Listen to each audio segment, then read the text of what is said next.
آپ علیہ السلام نے ارشاد فرمایا کہ اللہ تبارک و تعالیٰ ان ایام کے سوا یعنی ما من ایام احب الی اللہ تعالیٰ ان یتعبد له فیہا من عشر ذی الحجہ کہ اللہ تبارک و تعالیٰ کو سب سے زیادہ جو دن پسند ہے کہ جس میں جن دنوں میں اس کی عبادت کی جائے وہ ذی الحج کے ابتدائی 10 دن ہیں کہ جو اللہ کو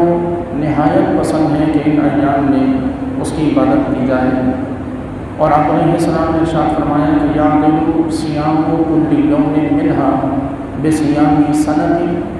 کہ ان ایام میں ایک دن کا روزہ رکھنا یعنی ابتدائی جو 9 دن ہیں ان 9 دنوں میں سے ایک دن کا روزہ رکھنا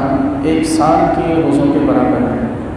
اور فرمایا کہ وقیام کل لیلۃ منہا بقیام لیلۃ القدر